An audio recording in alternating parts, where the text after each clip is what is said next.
Hey folks, welcome to the show. Just going to turn down my music a bit. I'm considering the atmosphere of this game. I put on. I'm about to play "Out on a Win" by Core Blonde, and then "Howlin' for You" by the Black Keys. It's Black Keys, right? Or not? Or is it Black Eyed? The Black Keys. I knew that. I don't know much about music, but I just figured. Be kind of nice to play. A lot of you know I was quite partial to the Coyotes, and I'm excited for them to move to Utah because the reason I was partial to the Coyotes is because I am a Utahn. But I was still an Oilers fan first. Now, you're going to be, well, Isaac, you're wearing a Coyotes jersey. Yeah, I am. I mean, this is the last time that I could wear a Coyotes jersey during a Coyotes game. I hope they get a franchise relocation later, but perhaps under a different ownership, hopefully. But whatever. It was a really bittersweet game. It was more about the Coyotes in the game, is what it was. And I think everybody kind of knew that going into the game. So, if I was a betting man, I wouldn't bet on this game because the Oilers are the better team, absolutely. But they're resting Nurse and Kane, and they're letting some of the usual scratches come in. Broberg played. Stetcher and Holloway, who've had a few more games lately, were playing, trying to prove themselves as capable in the playoffs, and we'll talk about them and their performance. But heading into the game, I'd like to know the Oilers' locker room feel, because I'm sure it was really hard to focus on the game and not on this is it for the Coyotes and the fans. The fans absolutely showed up and showed that they love hockey in Arizona. They just don't love having a team who's had terrible management for 28 years, regardless of owner. This is Out on a Win by Core Blonde. I don't know if you can hear it as well, but it's a great song, and I'm not going to play it entirely because I don't need a copyright strike, but I will shout them out for a great song. I felt it was fitting too, considering this is it for the Coyotes, and yeah, it is pretty sad. It was pretty bittersweet. I think everybody who wasn't an Oilers fan was cheering for the Coyotes. My only regret is Josh Doan didn't score, but let's talk about the game. So that's kind of the prelude. Obviously, I think a lot of people are aware that this is it for the Coyotes before they move to Utah. And going into the game, I was kind of like, again, the Oilers are the better team, but like this looks more like a mental thing than a who's better kind of thing. I think, the Oilers didn't need this win. It wouldn't have changed. Winning it would have been nice, but it would be their 50th win of the year. And it'd be nice to have that and continue winning going to the playoffs. But this was more about letting the young guys play, or the usual scratches play for the Oilers. And for the Coyotes, it was going out on a win. Here's the Howlin' for You by the Black Keys. Anyway, so going into the game, like I said, the fans showed up in and outside of the arena. I had a friend who organized a tailgate party, and then Alex Morello, the owner of the Coyotes, canceled it, so they moved it. I wasn't sure exactly where, because I'm not from Arizona. I don't know the area, but they did move it. They did hold it, so they watched the game on this projector, and a huge shout out to him. He runs coyotes.central page on Instagram, and I shared it on the post here on YouTube. He's a great guy who just loves the Coyotes. You really got to feel for him. I hope he had a great night. I think he did. The actual Arizona Coyotes account, who has probably the best social media manager in sports, shared a video from their tailgate party. And so I'm glad they had fun. Of course, I wanted the Oilers to win, but you could still walk away smiling from this loss. So again, going into the game, that was all going on. And the Coyotes did take a lead quite early, 2 minutes, 18 seconds into the game. O'Brien scores his 5th goal of the year, and he's assisted by Val Mackey and former Oilers prospect Michael Kesselring, who went over to the Coyotes in Nick Bjugstad trade. I don't think Kesselring ever played a regular season game with the Oilers, but he did play for the Bakersfield Condors for quite a while. About 6 minutes after, the Oilers have an opportunity to tie the game up on a power play with Jack McBain going off for hooking, which was drawn by Ryan McLeod. The Oilers do not score on that power play and didn't look too good on that one. I don't know if the Oilers' hearts were in it too much. Normally, I'd criticize the team for letting up for one game, but obviously this one had some very special circumstances surrounding the game, so I'm not going to blame them. It'd be tough to not think about everything going on playing that game. Anyways, so the Coyotes killed that and quite well. The Coyotes, for the last, I don't know if they've been doing this all year, but I've noticed it much more in the last month or two, that they've been playing an 80s style of penalty kill, where their focus on the penalty kill isn't limiting shots and then dumping it, which is the most effective way.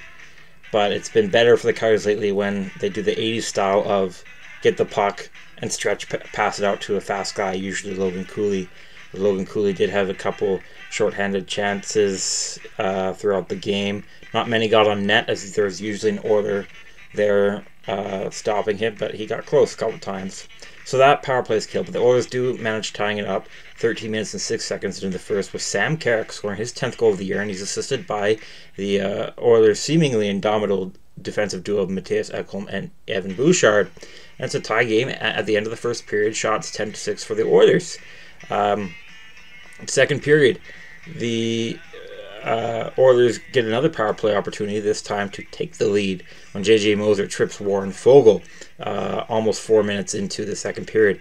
But once again, just like the first, the Coyotes suffocated the Oilers power play. And the second period is normally quite quiet. Neither goalie was too busy. There wasn't really any save that's kind of burned into my mind right now. There were saves, lots of saves, obviously, but none were, you kind of, whoa! Ingram had some really good saves, as did Picard, who was starting in net for the Oilers. But eventually, Picard allows another one 15 minutes and 5 seconds in the second period. It's Matias Maccelli scoring his 17th goal of the year on a beautiful assist via Jack McBain. And the secondary assist was via ARI. I think I said his name right. He's a Finnish prospect. It's his first NHL game, and right there is his first NHL assist and point, for that matter.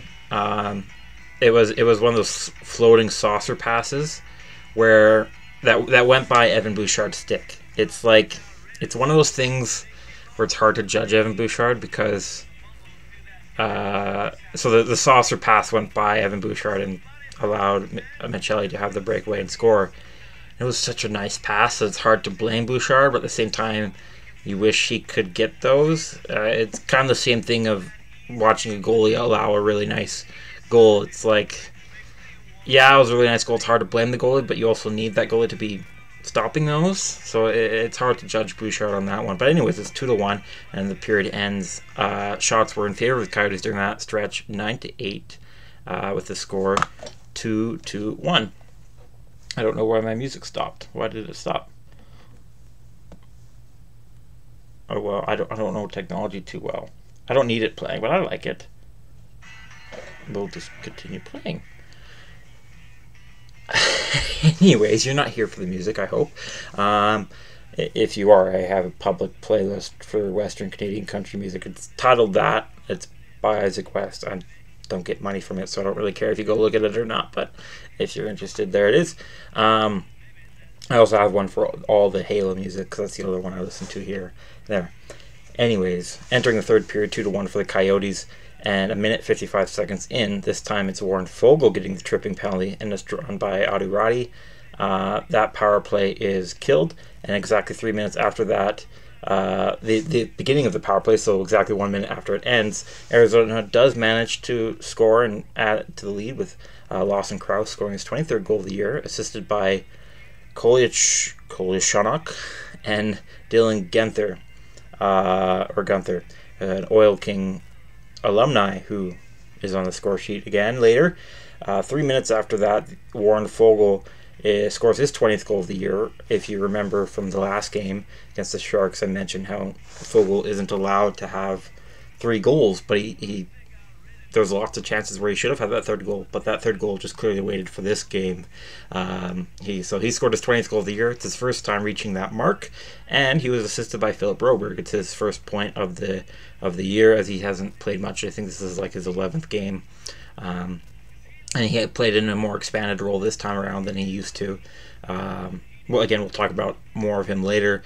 5 minutes after that goal, Arizona goes on a power play on a pretty soft call, I felt. Ekholm isn't one to argue back against the refs. I've seen him do it maybe twice, and both times I was like, Ekholm has a point. He was called for interfering Nick Schmaltz, but they were both going for the puck, and they were both kind of getting in the way of each other. So usually when that happens, the refs just kind of let it go. But this time they called it on Ekholm. I'm not going to get mad at the refs because I understood the call. I understood why they called it. It wasn't like a faux call or crazy call. No, I understood what they're getting at. I just disagreed with it.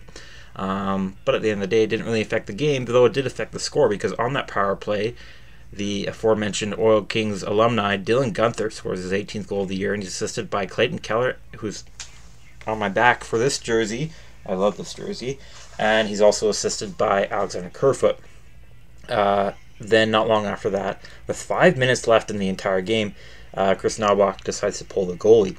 A lot of Knobloch's choices he makes as a coach, I understand. I'm like, hey, great job.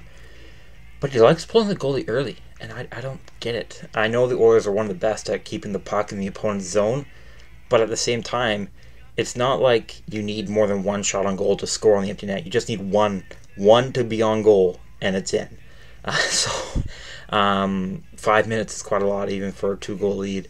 I don't care how Connor Ingram is playing. Connor Ingram was playing very well, but it wasn't his normal showstopper self. But he was still very, very good. But like 5 minutes, really. I figured, well, you know what? You have a shift of the top line, and then once there's a face-off, let the top line rest and put the goalie back in. That's kind of what I was thinking. And eventually they had the opportunity. There was a face-off because the top line had lots of chances to score. Then the puck goes into the bench. So there's a face-off, and I was like, okay, good. Now you can put Picard back in net, let the top line rest. Oh, you're keeping Picard out. And eventually there's a shot that's blocked by Sean Dursey, who lets it sail all the way down to the other end of the ice, landing in the back of the net for his 9th goal of the year, unassisted, and the game ends with a score of 5-2 for the Coyotes. The Coyotes outshot the Oilers 12-9 in the third period, with the final shots favoring the Coyotes 30-24. Hits were also in favor of the Coyotes 19-18, but if you want to say the Oilers were more physical, you could say that because the Oilers hit the Coyotes 18 times for their 24 shots, which is a much higher rate than Arizona's 19 hits per 30 shots they allowed. The Oilers did also control the face-off circle quite well. 61.7% of the face-offs were won by the Oilers. Obviously didn't translate into enough success. Power plays. The Oilers' power play was quite ineffective. They were 0 for 2.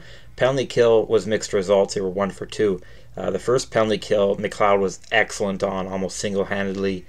Well, I don't want to say single-handedly. The other guys on the penalty kill did really well. But he was all over the Coyotes on that penalty kill. But the other penalty kill didn't last too long. They lasted, 1 minute and 10 seconds is over halfway of the penalty kill. But still, 70 seconds they lasted before Guenther scored. Picard, not a night he'll want to remember. He was 19 for 23. Nothing really notable from him. Ingram, 28 for 30. Again, not too much notable from him, but he did kind of make it look easy. There was a lot of slot chances the Oilers had that he made look really easy. And I think there was Picard actually did have one good save, because there was the way that Coyotes work is they know they can't beat you to the slot in terms of physicality, but they can beat you to it by speed. So they like their breakaways. And so Picard did turn aside one, maybe two, but there was a few that went against him. I don't think any of the goals against him were like super weak, but you should have more, I think. Anyways, so that's that. The Oilers 3 stars, because this is an Oilers focused channel, though I'll probably expand to the Utah team.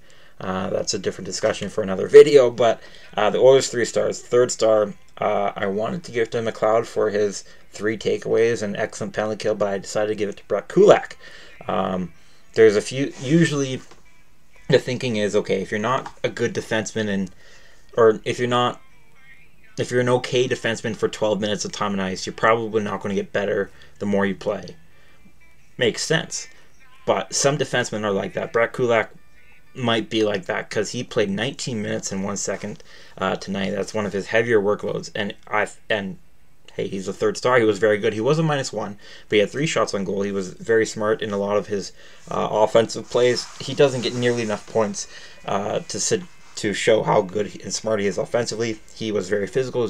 He had 5 hits, and in his extended 17 minutes and 1 second of 5-on-5 time, the Oilers dominated, controlling 90.9% of the shots while he was on the ice. Kulak also served 2 minutes on the penalty kill.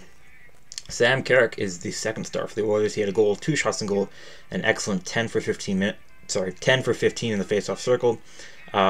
Decent analytics in his 12.5 minutes of time on ice, 56 seconds of which were only short-handed. First star of the game was Warren Foegele, who scored on 1 of his 4 shots, had a hit, was a +1, 68.4 of the shots while he was on the ice were controlled by the Oilers, and he played 15.5 minutes of time on ice. So that's it for that game, but quickly before you go, if you're interested, I wanted to talk about how 3 guys who don't normally get starts a lot for the Oilers and probably won't see a lot of starts for the playoffs until injuries happen looked.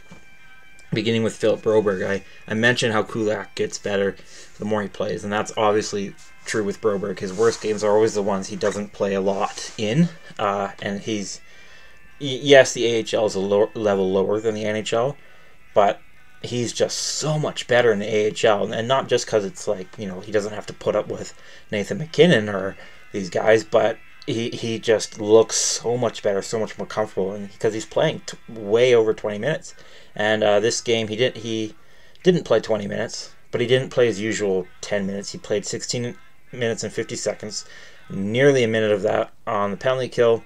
He was a -1 with a 45% Fenwick 4 percentage, which isn't very good, but he did have an assist and 2 blocks, and he was noticeable in trying to be a playmaker, on both sides of the ice, so which can be risky. So a lot that I saw was good. If you're looking at this from, okay, well, how good is he going to be in the playoffs?